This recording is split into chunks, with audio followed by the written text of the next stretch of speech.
Arcades. These are the places we used to go in the 70s, 80s, and even the early 90s to check out superior video games. But now we have superior video games right in our living rooms. So the only reason to go to an arcade now is to check out classic video games. But even the arcades you find now still are full of newer games and cost you over $1 to play. But during one of my visits to Niagara Falls, I found this arcade at the bottom of the Skylon Tower, and it's full of classic arcade games. Now, a classic game may define differently between you and I, but for me, a classic arcade game is one of those games that I played throughout my childhood while I grew up. And while this arcade has a lot of great working games, it also has a lot of dead games, and it kind of looks like an arcade graveyard at some points. So let's just take a look at some of the stuff they had at this arcade. It had 3 different kinds of arcade machines: living, dead, and what I like to call zombie mode. This was one of the ones that was in zombie mode. While still shows signs of life, does not work. Super Mario Mushroom World. It's too bad because I really wanted to play it, but it doesn't work. And here's a prime example of a dead arcade game. Well, pinball game actually. No signs of life, completely dead. Coin slots taped over. Get away. I wanted to play that too. And here's one that I was really happy was still working. The Simpsons arcade game, a classic. And here's one that actually looked interesting, but it's completely dead. It's called Percussion Freaks. It's kind of like a drum simulator. I'm guessing this thing was out way before Rock Band or Guitar Hero. So, but look at these sticks. That one doesn't even have a tip on it. It's kind of chewed up here. And this one over here, look, there's nothing left. It's just a nub. I mean, it still points, but it ain't no drumstick, so it's too bad. It's too bad, because it looked kind of neat. I wanted to try it. This one was kind of like a Frankenstein arcade. It had WWF Superstars on the top. When you scroll down, it said Magic Sword. Of course, this one was completely dead, so it's too bad, though. Superstars would have been awesome to play. But what was working was the sequel to Superstars, WrestleFest. This is an awesome game. And make sure you check out some of my other videos, because I do fully feature some of these games as well. Now here's a classic video game no matter what age you are. Space Invaders. Awesome. Now this game looked pretty cool. It was called Galaxy Force, and the neat thing about it was it actually spun around, and they had a cage surrounding the whole thing so that way you didn't get too close to it and get schmucked in the face or anything.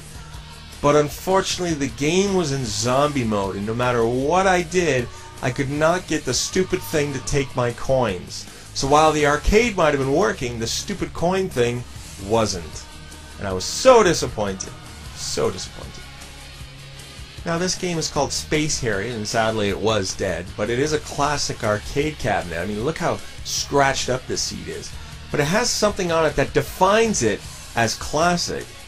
And nope, it's just to the left of the coin slots. Yep, it's an ashtray. A Sega cigarette ashtray. Now this racing game, I can't remember what it's called, but it has something I've never seen in an arcade cabinet before. Now the zoom here kind of sucks, but that's a headphone jack. Now they may have been common back then, but I've never seen a headphone jack on an arcade game before. And check this out. It's got a real friggin' seatbelt. A real friggin' seatbelt. A Sega seatbelt. Here I'm playing the Terminator 2 shooter. You can see my face and the reflection there. This game's okay. It's a rail shooter, but it gets a little bit boring, and it definitely doesn't beat Revolution X, but unfortunately they didn't have that game, so I played this one. Hey, check it out. I'm playing Suzuka 8 Hour, complete with Coca-Cola stickers all over it. And there's a reason for that, because Suzuka 8 Hour is an actual event that takes place in Japan every year. It's an 8-hour friggin' motorcycle race. That's just crazy. And it still goes on today, except now it's sponsored by Coca-Cola Zero. Lame.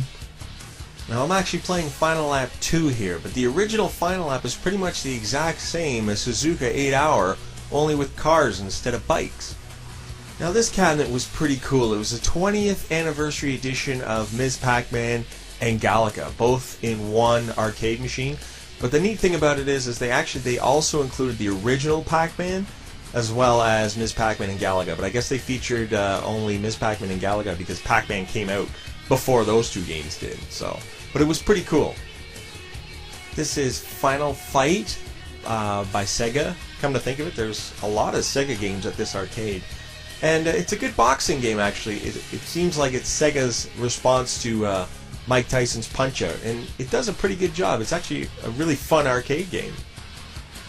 Terminator 2 Pinball was another one of those zombie games. It showed signs of life, but no matter how hard I tried, I could not get the stupid thing to take my coins. Turns out putting masking tape over the slot means game doesn't worky. But why not just unplug the stupid thing? And then there was Roadshow, which literally died while I was playing it. But at least I finished the day off doing the coolest thing in the world. Riding the Batmobile. That's right. The Batmobile. Jealous?